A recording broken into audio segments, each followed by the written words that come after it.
Eu vou fazer uma apresentação bem rapidinha, tá?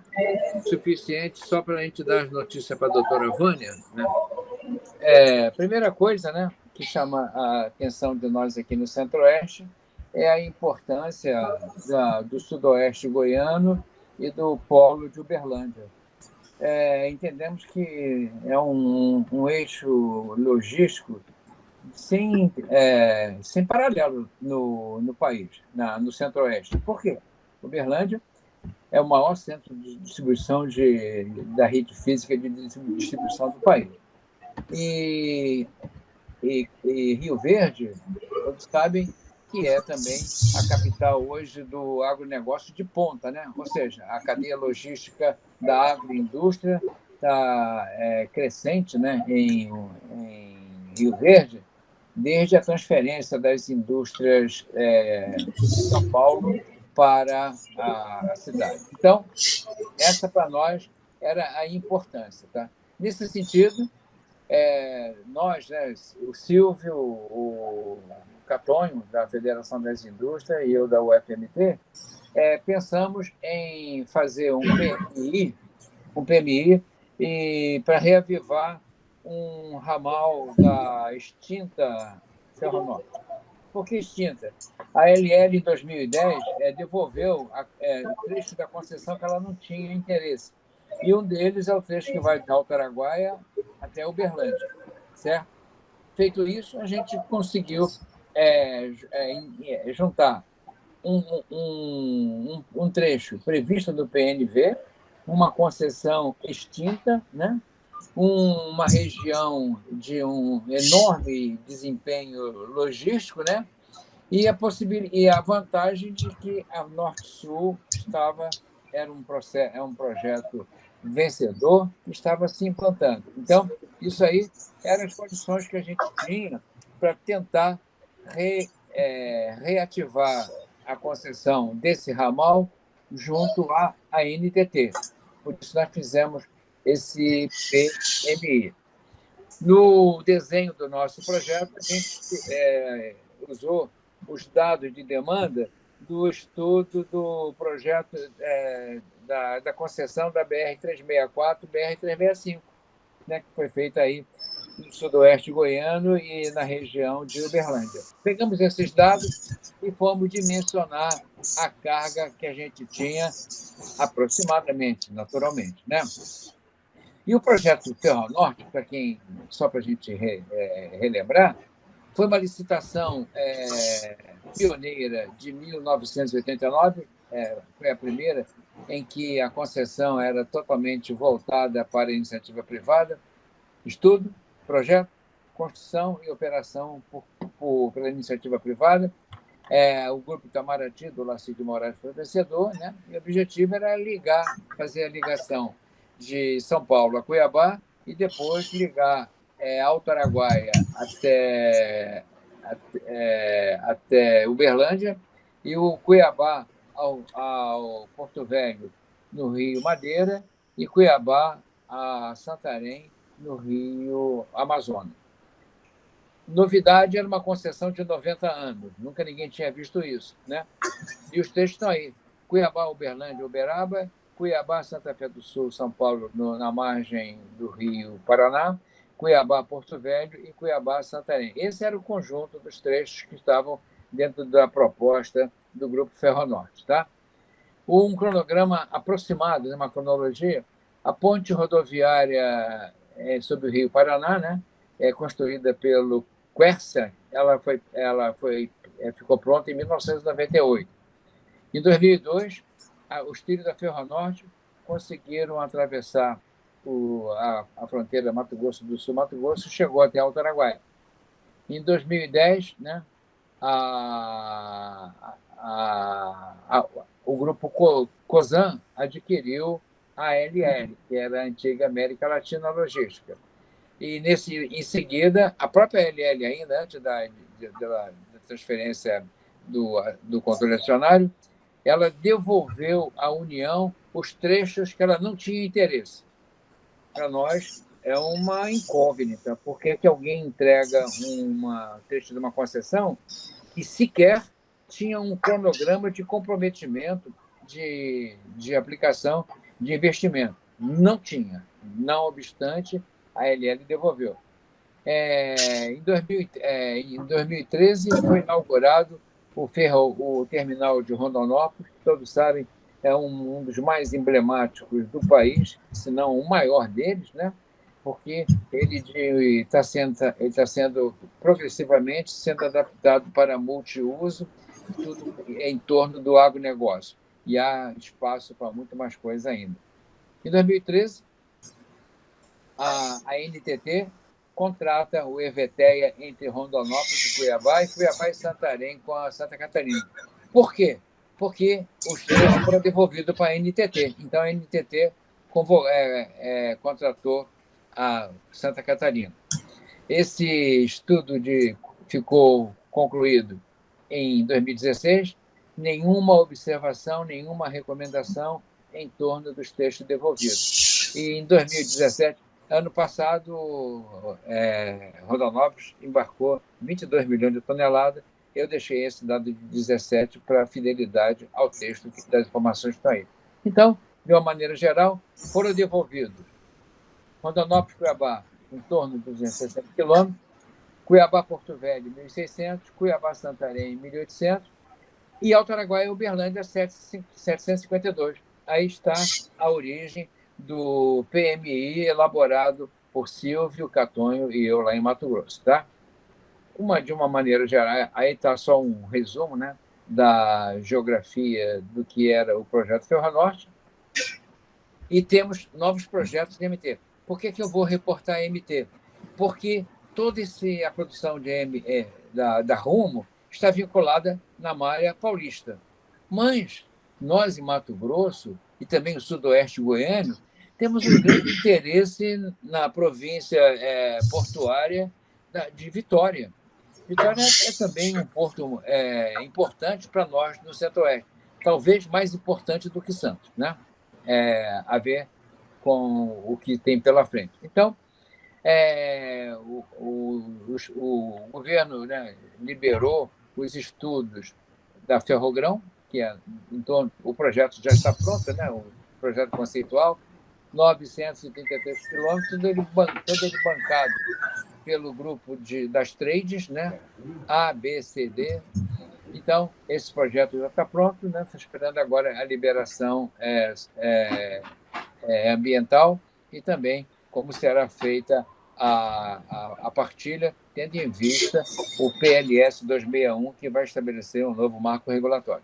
Sapezal-Porto Velho foi um sonho introduzido com a história dos chineses de fazer a bioceânica transcontinental, né?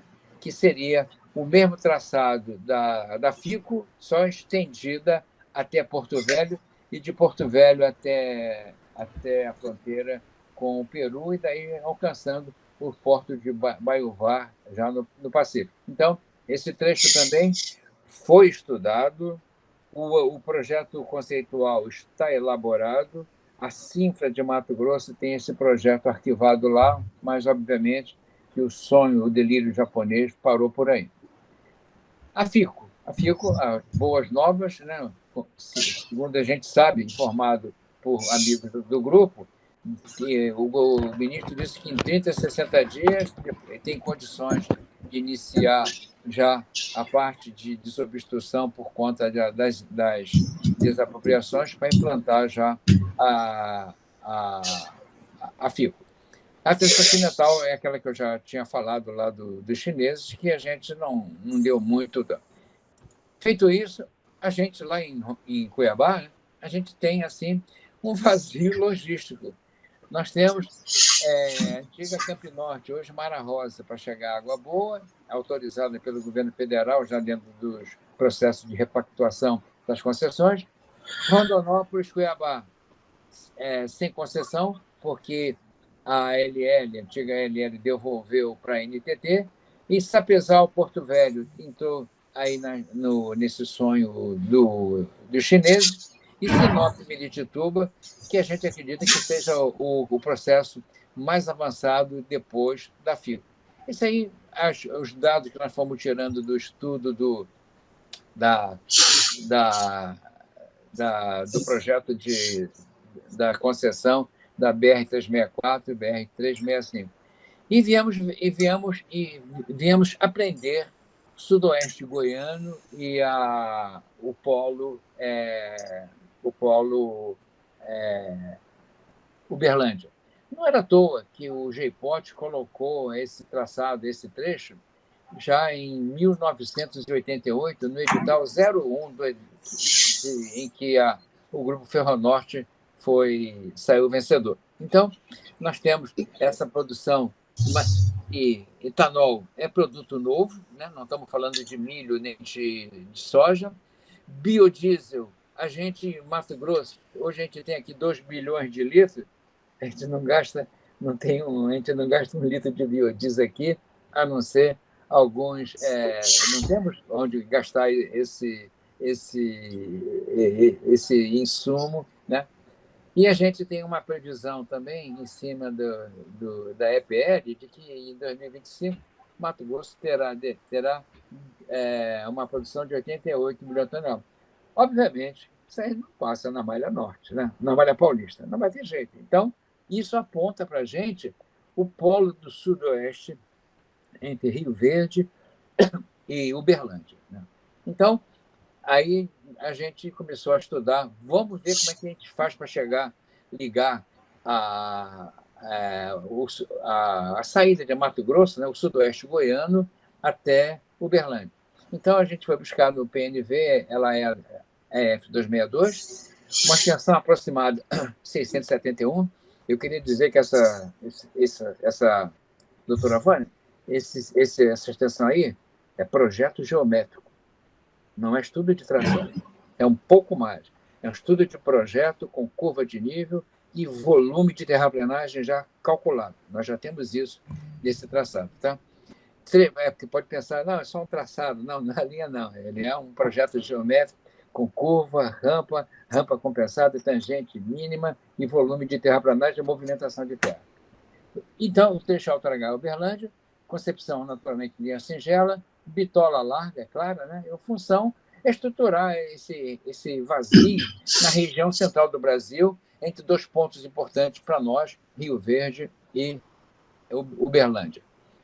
A grande vantagem desse trecho, doutora Vânia, é que a gente consegue ligar 3 ferrovias, né, por contato, ou seja, a Rumo, né, em Alto Araguaia, a Norte-Sul em Rio Verde e a FCA, a VLI, em Uberlândia. Tá? Então, a gente tem aí uma possibilidade de integração ferroviária indiscutível. Aí, aproximadamente, o traçado tirado das imagens do Google, essas imagens nós já fizemos todo o georreferenciamento delas para obter curva de nível de metro em metro. Tá? Então, os valores, né, as extensões aproximadas, obviamente que quando a gente está numa fase de EVTEA, a gente vai ter que ver o que caiu em cima de pivô, o que é que está derrubando linha de alta tensão, o que está passando em cima de cocheira, enfim, toda aquela parte de solo que a gente vai... Mas isso aí é um número para a gente começar. E a produção que a gente tinha, fomos lá no estudo do DINIT, né? E pegamos essa produção aproximada de 15 milhões de toneladas. Obviamente, 15 milhões de toneladas, podemos deixá-la em cima da BR-364, 060, 452, 365, 364, mas não, pelo valor agregado dessas cargas aí, não é para estar dentro de caminhão nessas... Né? O quê? É uma carga tipicamente voltada para transporte ferroviário. Aí nós fomos procurar onde poderíamos colocar as nossas estações de transferência, né? Aí escolhemos Mineiros, Jataí, Rio Verde e Tumbiara. É uma sugestão preliminar, porque só um estudo de viabilidade que vai indicar isso com precisão. Tivemos o cuidado de colocar todos fora da cidade, com acesso, com rodovias pavimentadas e já consolidadas, tanto pela GO, pela BR e por outra GO. Mineiros, Jataí, Rio Verde e Tumbiara. Os portos polarizadores, né? Aí é que a gente percebe que aqueles 88 milhões que tem previsíveis lá, a gente tem que trazer isso para a Vitória. O corredor Centro-Oeste ele é como se fosse o patinho feio do sistema logístico nacional. E um porto, uma costa admirável, que hoje a gente tem uma capacidade de quase 200 milhões de toneladas. Né? E se botar a sul, lá no norte do Rio de Janeiro, a gente chega quase a um maior volume de carga elaborada, né? do país. Então, é indispensável que a gente chegue ao complexo portuário de Vitória. A demanda que a gente fez aí é porque uns programinhas antigos que o GPOT usava, a gente conseguiu fazer essas, admitindo que a taxa de crescimento entre 13% e 12%, né? E botamos carga de retorno em cima de 25%. Então, essa é apenas também uma foto, né, do que deverá ser confirmado com o EVTEA. Conseguimos definir cenário de influência direta e indireta. Isso é um exercício também elementar. É um cenário para quantos anos essa demanda? Eu não estou entendendo. Lucas, está dormindo? Alguém está perguntando alguma coisa? Sou eu. Eu estou perguntando essa demanda aí. Para qual cenário? É para quantos anos? Sim. Esse cenário aqui, doutora Vânia, nós fizemos o imediato, né, é o que nós temos, e fizemos para um horizonte de 2025, de 22 milhões de toneladas. E a gente tem hoje lá, medida nas BRs hoje, mais de 40 toneladas que está circulando lá nos estudos da 364, 365, tem 40 milhões de toneladas circulando em todas as direções. Então, a gente admite que a gente poderia ter 22 bilhões de toneladas em cima da ferrovia do Cerrado. Volto a pedir vênia, né? Peço vênia para que isso aí são dados preliminares que só poderão ser confirmados com o EVTEA. Então, o primeiro horizonte seria 2025. Tá? Ok, doutor? Tá ok, está entendido.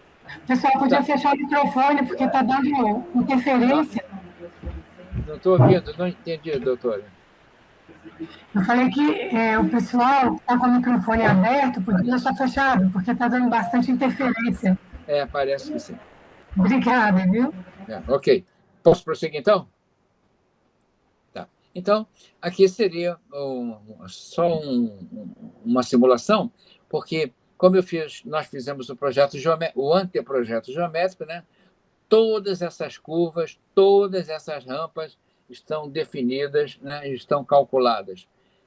Eu queria chamar a atenção que, em alguns pontos, né, graças à topografia lá do sudoeste goiano, na BR-364, a gente aproveita uma grande extensão do trecho 2, né, quase 38%, conseguimos colocar o traçado, o alinhamento, ao lado da rodovia, o que simplifica enormemente a questão da desapropriação e a questão fundiária, né, para a implantação. Tanto o Jataí quanto o Rio Verde estão em cotas inacessíveis para esse traçado nessa diretriz, mas conseguimos colocar, entroncar a Ferrovia Norte-Sul a 17 quilômetros ao sul da BR, do cruzamento da Norte-Sul com a 452, tá? 452. Então,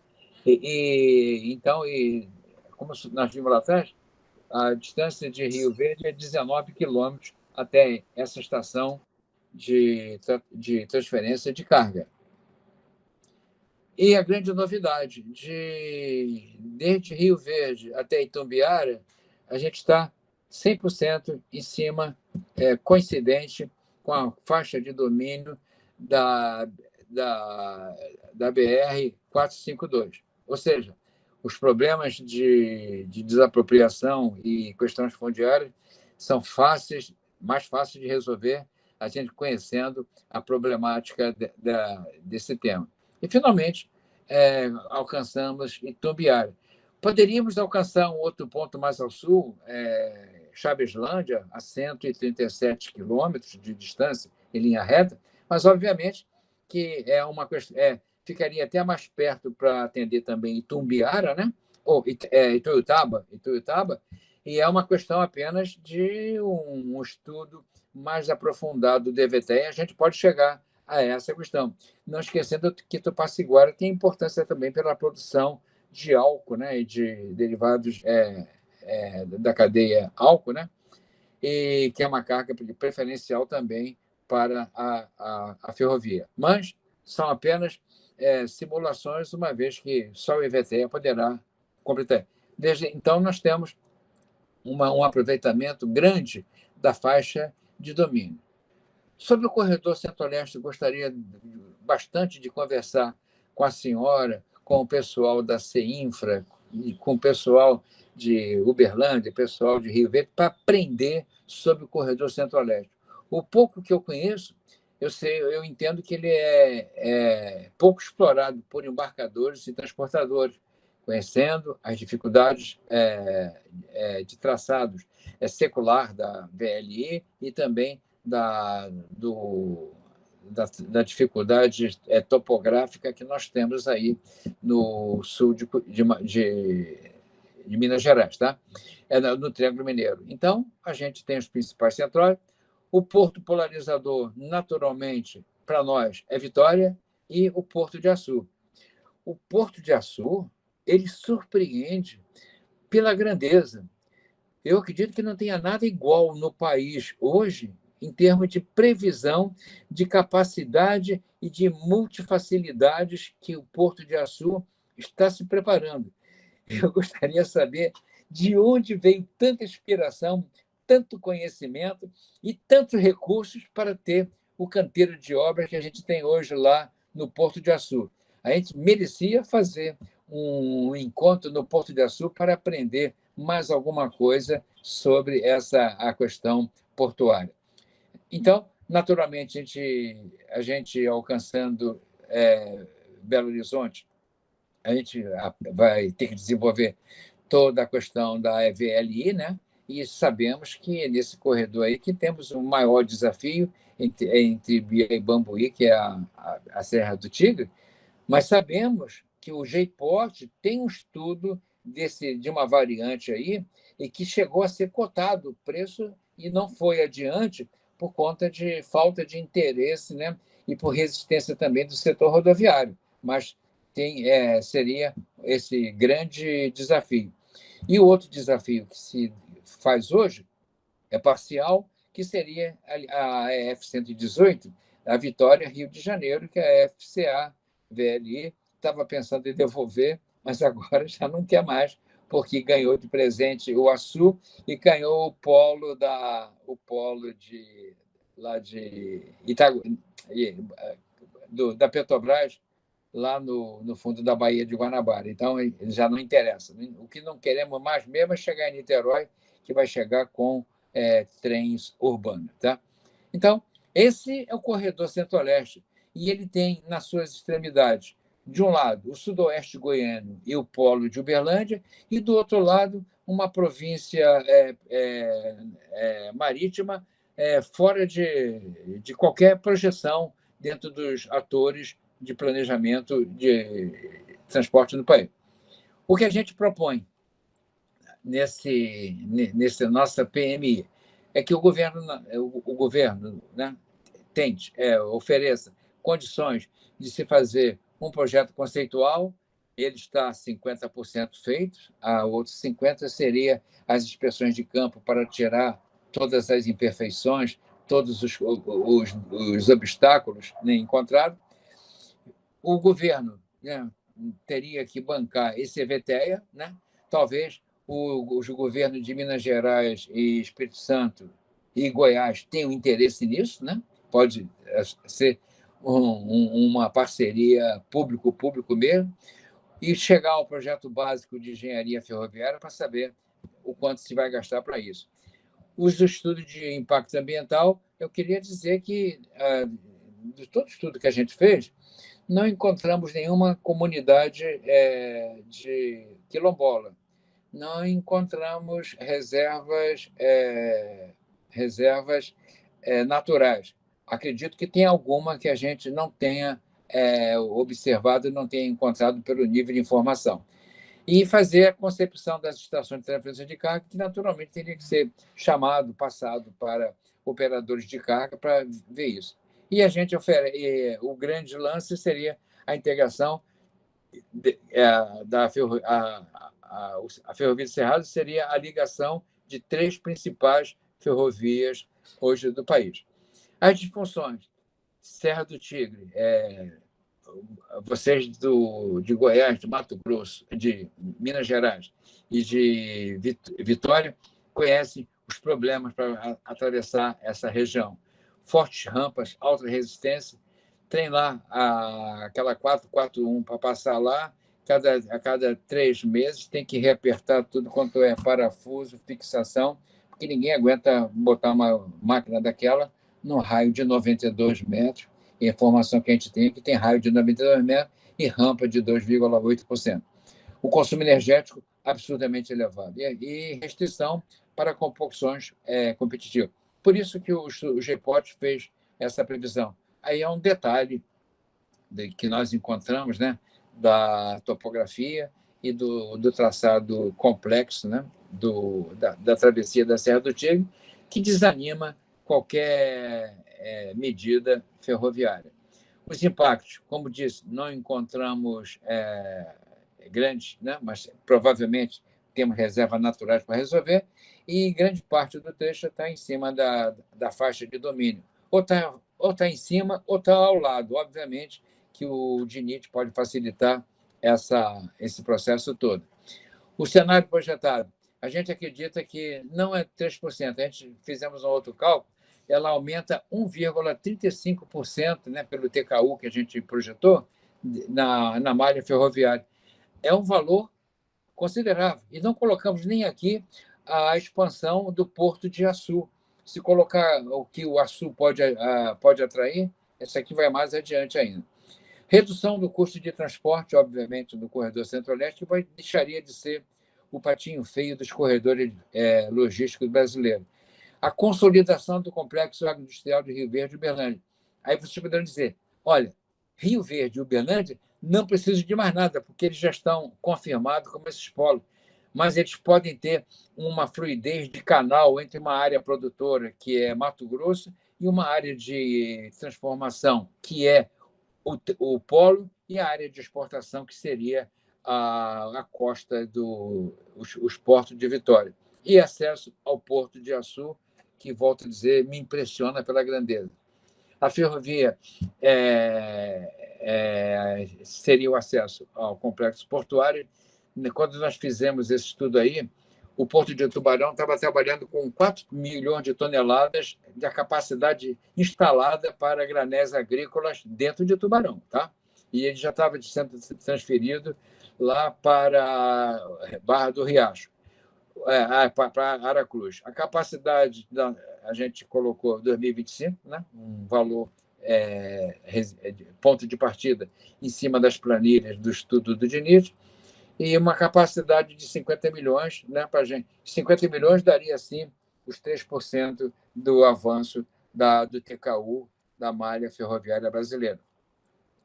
Não é um projeto fácil, mas é um projeto emblemático e que traz ele tem um traço de união fortíssimo, até mesmo porque ele está na parte mais importante, mais rica e mais bem servida de tecnologia hoje do Centro-Oeste, que é o eixo Rio Verde-Uberlândia. Tá?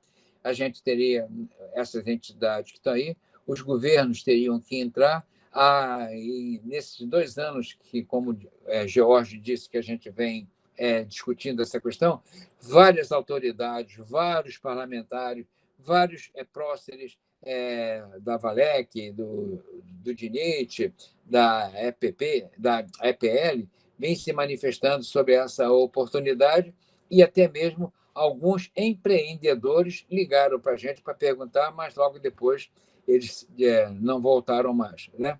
Que seria essa possibilidade.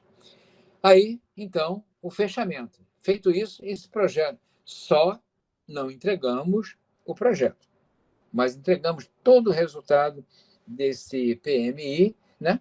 Não pediram o projeto para a gente, se eles pedem o projeto, claro que a gente ia entregar, né?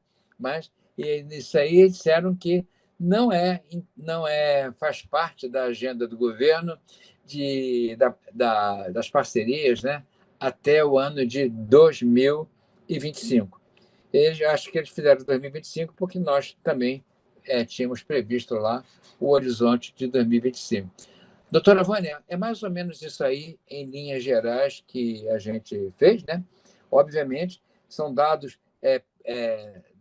primários, né? São dados de coleta direta, e a gente está esperando ver o que é que a gente avança. Muito obrigado. Estou às ordens para responder as dúvidas.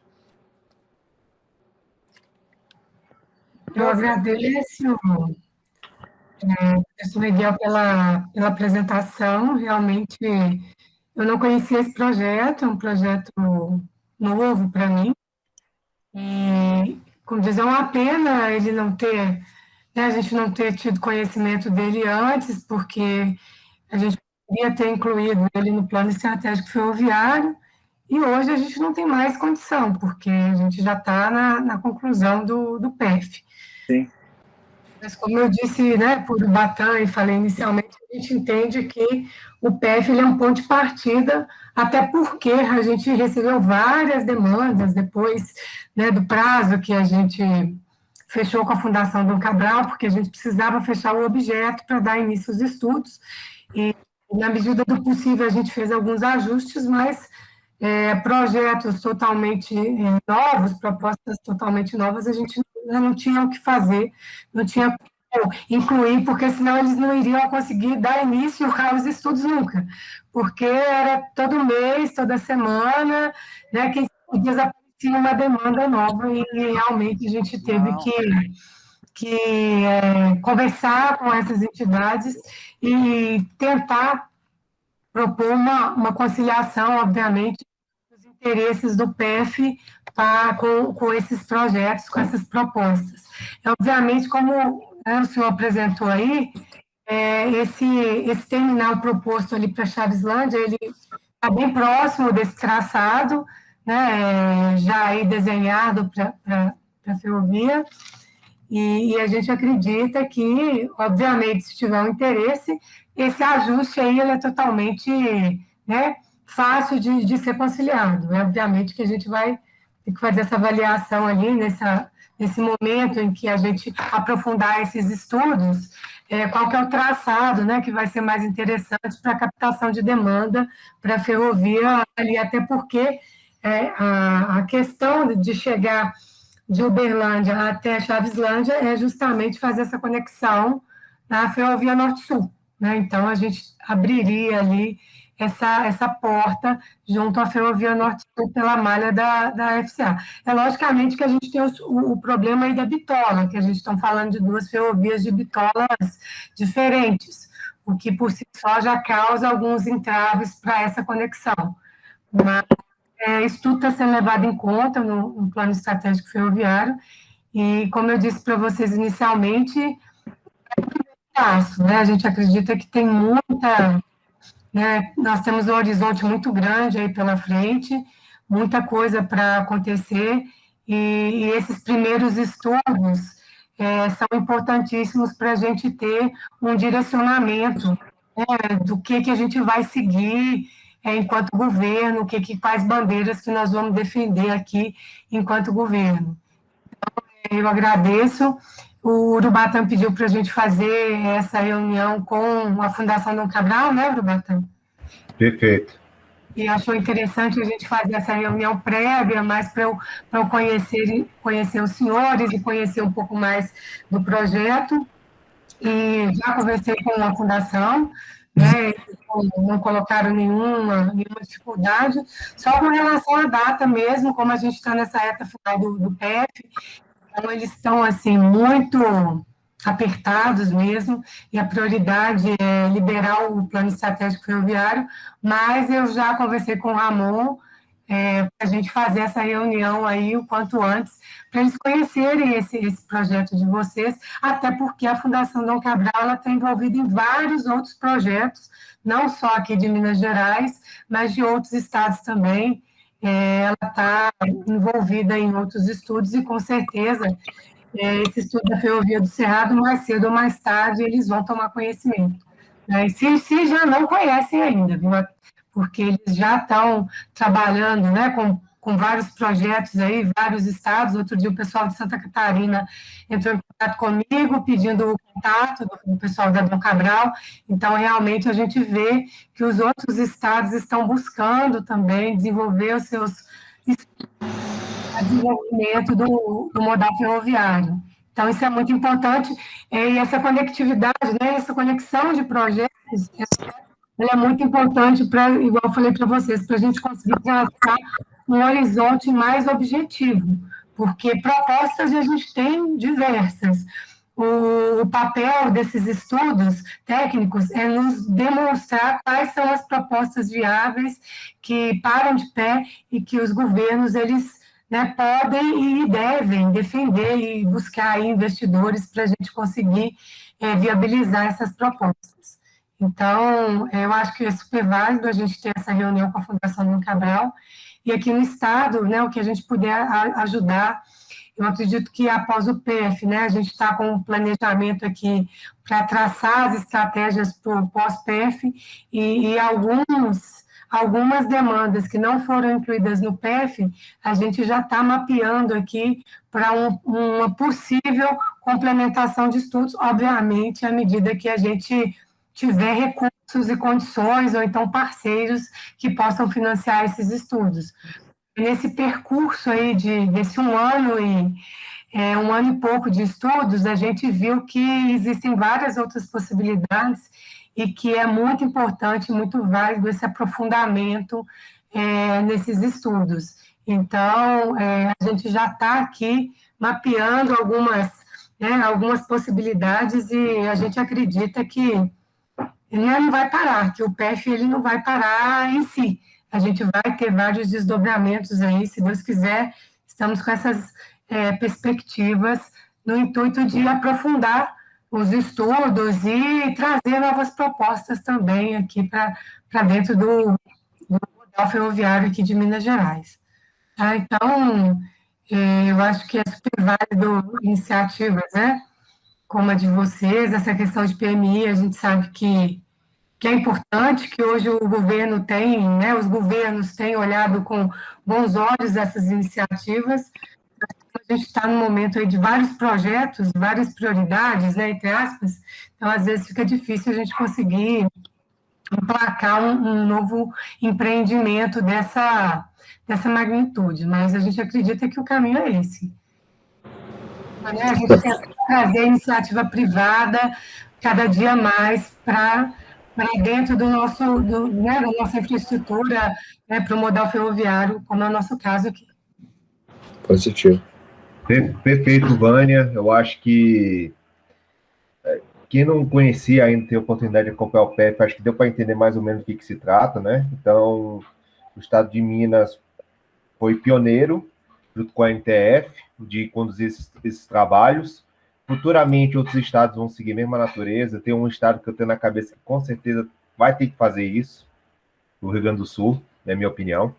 E eu estava vendo os melhores dos mundos. A Vânia explicou essa questão, que eles têm um prazo, né, contratual para poder finalizar os estudos da Dom Cabral.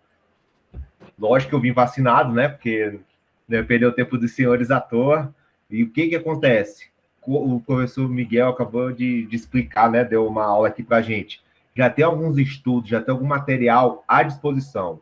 O que pode ser feito? Eu sugiro, Vânia, você receber o material e caminhar para Dom Cabral, porque a Dom Cabral, por exemplo, não vai começar do zero. Já pode ter alguma fonte, se eles tiverem interesse em enxergar potencial, não vai entregar agora, daqui a 1, 2, 3 meses. Pô, a gente pode ter interesse em desenvolver esse estudo aqui, fazer no caso, a modelagem, né? Fazer análise financeira, ver a questão do CAPEX, esse tipo de coisa. Até porque o que o Miguel comentou, em novembro do ano passado, não, foi 2019, teve a Ferrovia do Cerrado, foi até manchete, que ele teve um interesse chinês sobre o traçado, né?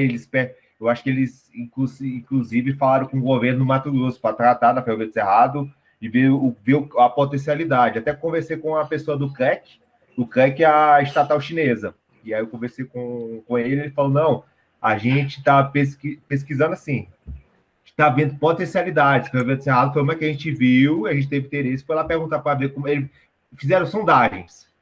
Fizeram sondagens com a Ferrovia do Cerrado, uma ferrovia no Rio Grande do Sul, e aí, quando eu conversei com ele, aí ele fala no português chinês, né? Ele fala, ó, minha empresa visar lucro. Eu falei, não, eu entendo perfeitamente, eu quero entender a sua concepção, o seu pensamento, para a gente trilhar junto, né? Para não ficar uma coisa desgarrado, né? E o PF já está fazendo isso, já está pegando alguns dados econômicos, financeiros, está trazendo aqui, olha, está meio caminho andado para vocês, então a tendência é que dê certo.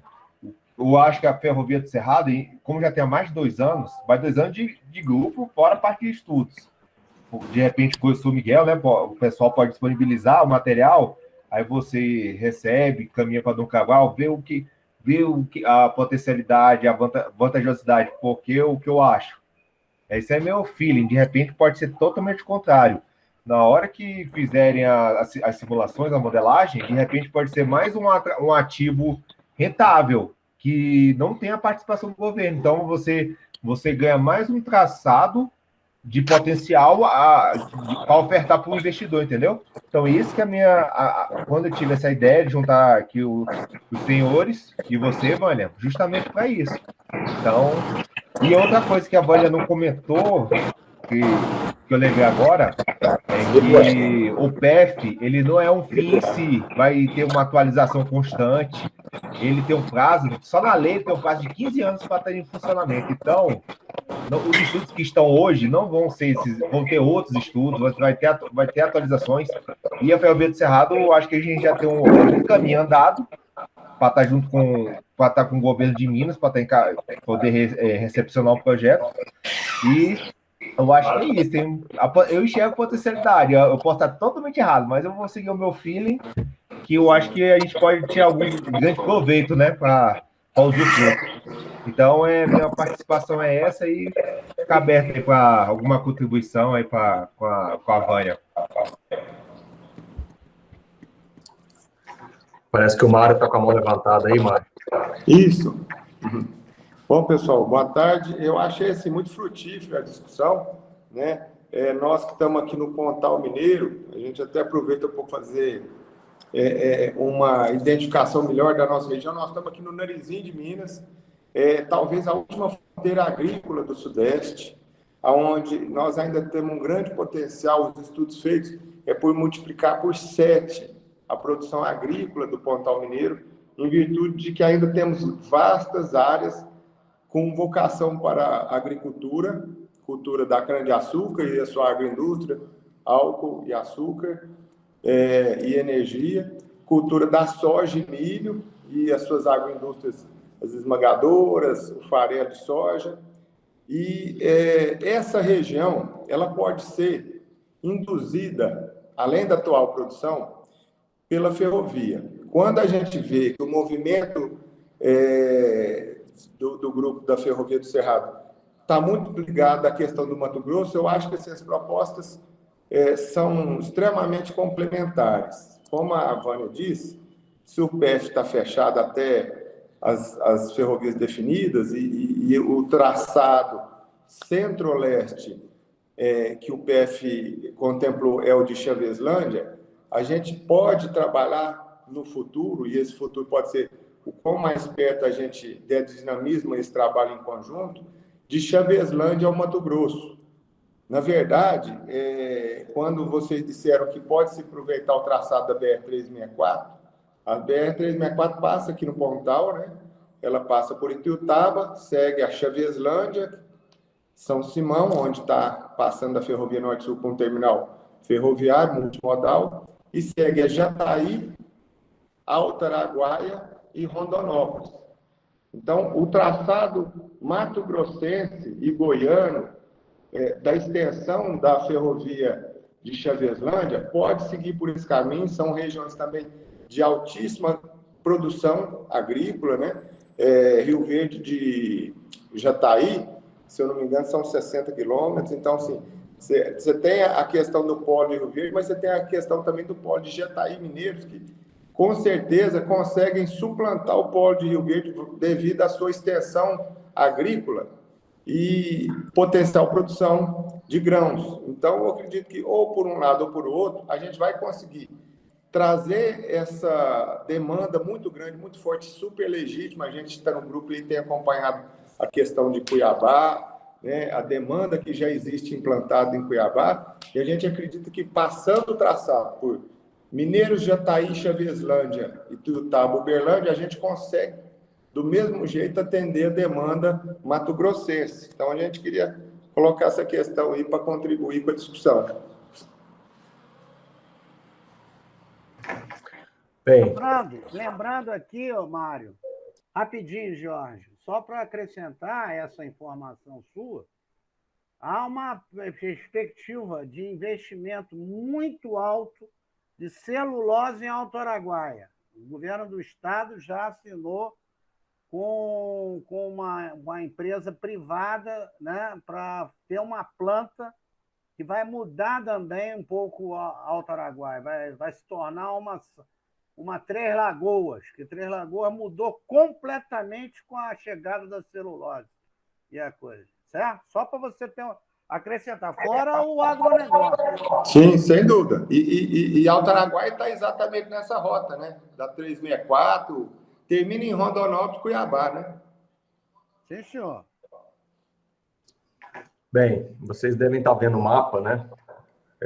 Eu coloquei na tela, porque eu trabalhei nessa região, então tem alguns comentários importantes, que eu considero importantes. Estão vendo aí na tela o mapa que eu estou projetando? Então, né?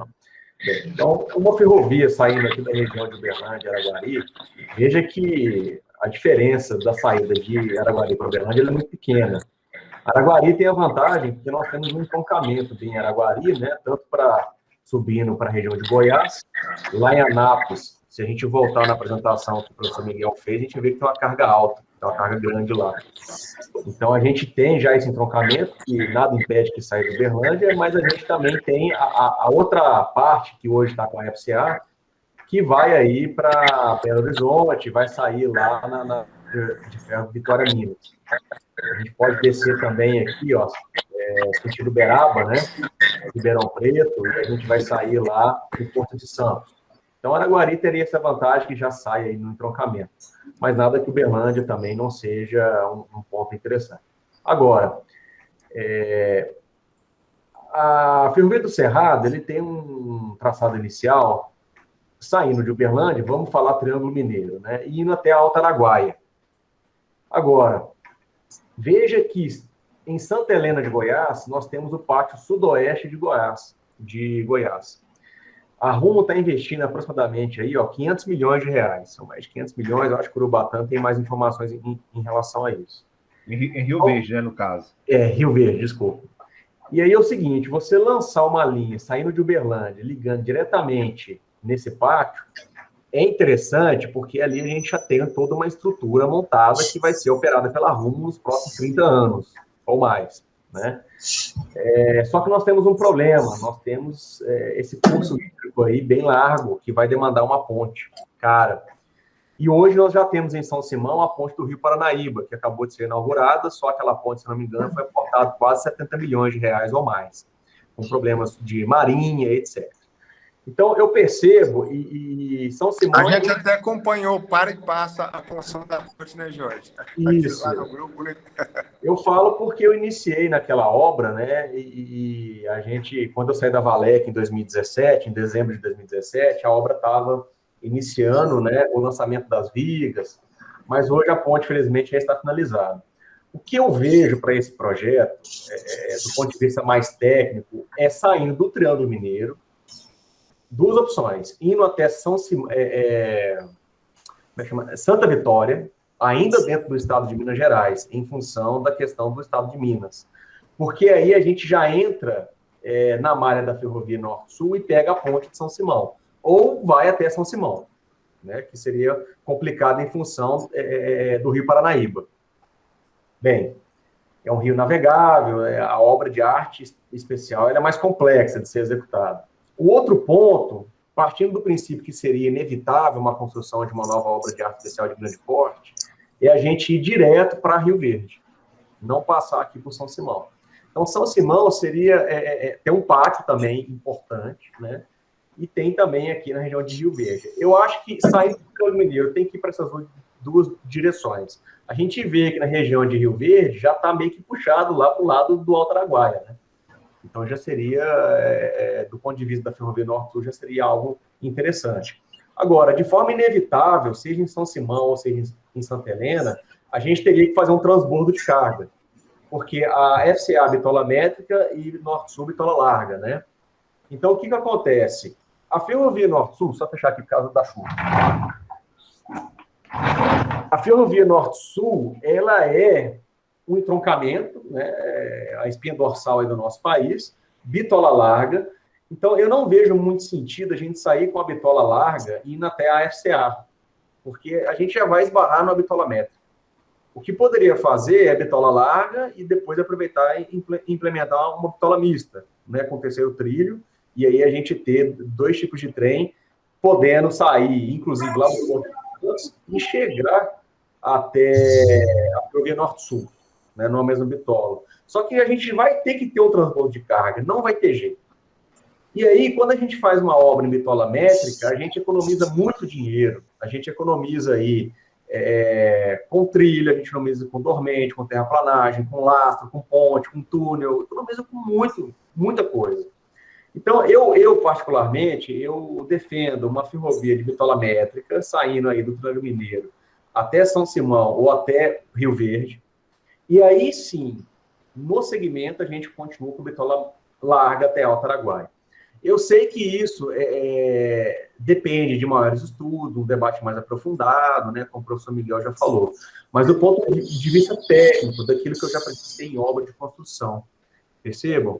Eu acho uma coisa a se pensar, porque inevitavelmente a gente vai ter que ter um transbordo de carga e a bitola métrica da FCA ela é inevitável, a gente vai esbarrar. Né?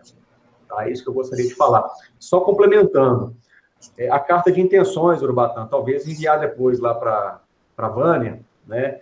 Vânia, nós temos aqui uma carta de intenções que foi elaborada, entre outros anexos, dando em torno de 50 páginas. Então, nós temos aí as entidades que participaram do primeiro workshop, né? Então, a gente vai ter aí a Uniub, o FTM, o UFO, o FG, o UNEMAT, várias instituições de ensino, CREA, tivemos até o Exército, né? O 2º Batalhão Ferroviário de Araguari participando, DENIT, VALEC, e no fim nós tivemos 3 encaminhamentos, vamos dizer assim. Seria o aprofundamento dos estudos, como o professor Miguel já disse, a gente precisa agora do apoio de um órgão público para aprofundar esses estudos, né? No caso, fazer um chamamento público para uma abertura mesmo de um projeto mais aprofundado, né? Para que a gente consiga realmente levantar qual seria esses traçados, né? Geralmente, quando a gente faz estudo de traçado, e hoje é uma expertise da VALEC, a gente coloca vários traçados, poderia ser posto o traçado sentido São Simão, e depois o traçado sentido Rio Verde, fazer os cálculos e ver qual seria a melhor alternativa, né? O professor Miguel ele fez a proposta de um traçado, mas eu acredito que existem vários outros, inclusive que atenda também Chaveslândia, que iniciou aí a nossa conversa. E é isso que eu gostaria de complementar aí como sugestão para o debate. Obrigado. Só complementar o que o Jorge falou, volta lá para o mapa, Jorge, por favor. O que você falou justamente é o que eu penso, porque tem um pequeno detalhe. Porque o que ele comentou de Rio Verde, o pátio tem 2 pátios. O de Rio Verde tem construção pela Rumo, que é privado, e o pátio do Goiás, que é da Valec, ou seja, é um pátio público, que vai ter licitação, vai ter tudo. A ideia que ele falou, justamente o que eu penso, aqui é métrica. Não, em Rio Verde, se for ligar no pátio da Rumo, teria que ter de acordo, né, da Rumo. Aí então tem uma relação de comercial e é uma coisa. O da Valec, como é público, eu acho que tem um caráter muito mais tranquilo, por quê? Porque você tem alguns princípios do direito administrativo, né? Que negócio de isonomia, da direito a todos e tudo mais, e o George, né? Eu acho que conhece o pátio daqui do Sudeste do Goiás, a parte de Santa Helena. Aqui numa pera ferroviária, essa pera ferroviária que lá ainda não está lançada, acho que a parte de superestrutura, seria uma pera mista, no qual eu acho que seria o primeiro pátio da Valec, se der tudo certo, o primeiro pátio da Valec que teria 2 concessionárias para ser atendidas. A Rumo, ou sentido Itaqui, ou sentido Porto de Santos, e a FCA, se a VLI, lógico, operar, sentido Porto de Vitória, Porto de Açu, entendeu? Então, eu acho que, estrategicamente, eu vejo muito interessante aqui no Sudeste do Goiás. Por exemplo, acho que, eu não me lembro quantos lotes são, vamos chutar uns 7 lotes. Teriam 7 empresas da área de trading ou biocombustível, por exemplo, na qual você teria 2 ofertas de transporte, ofertada pela Rumo ou pela VLI. E do sudoeste do Goiás, que eu acho que está, pelo mapa, aparentemente está acho que está um pouquinho mais perto que o Verde, do Pátio Sudeste do Goiás para o Alto Araguaia seria a Vitória Larga. Essa aí é a minha ideia que eu sigo, e na hora que o Jorge falou, casou muito. Só dando esse complemento, que aqui são 2 pátios, tá? Esse Rio Verde é privado e o Sudeste do Goiás ele é público. Eu queria complementar aqui também com questão ao entroncamento com a FCA lá no Triângulo. A Ferrovia do Cerrado ela vai entroncar com a ferrovia lá na margem do Rio Araguari, na margem esquerda, no município de Uberlândia. Mas faz muito mais sentido colocar um terceiro trilho em direção ao Araguari, para ir para Vitória. Nada impede que coloque para Uberlândia também. Em Araguari já tem um terminal integrador da Vale, da VLI, que poderia fazer o transbordo, que é um terminal muito grande, capacidade muito alta.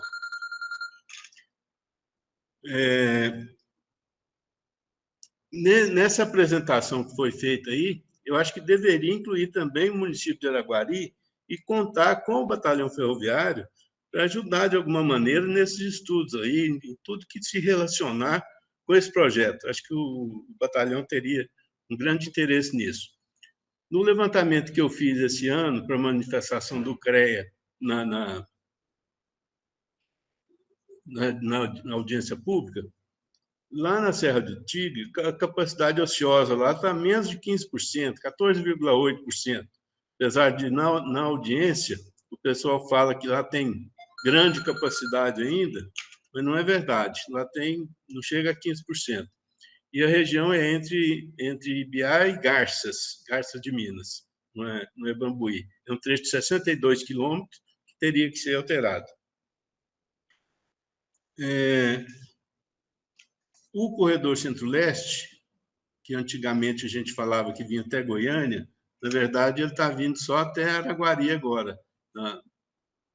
Nesse estudo da renovação, aqui o trecho goiano faz parte do corredor Centro-Sudeste e não tem zero de investimento. Então, eu acho que devia, nesse estudo aí, né, devia fazer essas considerações e acho que fica um pouco mais fácil, um pouco mais leve o projeto, se colocar o terceiro trilho em direção a Araguari. E também não esquecer de incluir Araguari nessa lista de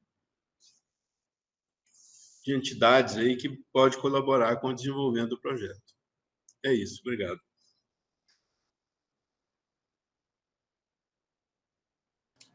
Professor Miguel, o áudio está fechado. Posso falar? Tá. A solução que a gente estudou, a gente consegue entrar em Uberlândia, com as dificuldades inerentes da área urbana, em cima dentro da faixa da VLI, com o terceiro trilho. Agora, virar o terceiro trilho para Araguari, só temos que fazer a verificação se a ponte lá do Araguari aguenta o gabarito para terceiro trilho, né? Não, eu não conheço a seção transversal daquela ponte lá.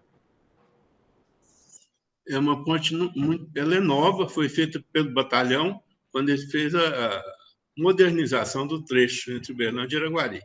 Eu não sei também o gabarito, eu conheço, mas é uma ponte nova. Eu conheço aquele trecho, já andei a pé várias vezes, quando eu trabalhava com manutenção ali. Aquele gabarito não dá para terceiro trilho, não. O que vocês falam, que eu estou entendendo, seria bitola mista, né? Não dá, inclusive tem corte em rocha, que tem que ser alargado. Eu descartaria, tem alguns túneis.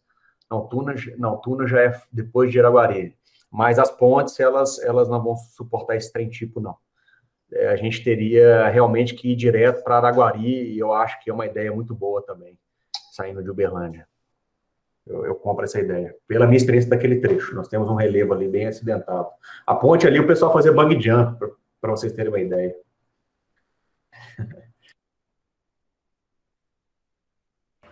Se alguém tiver mais alguma contribuição, pode falar que já vai para os finalmente.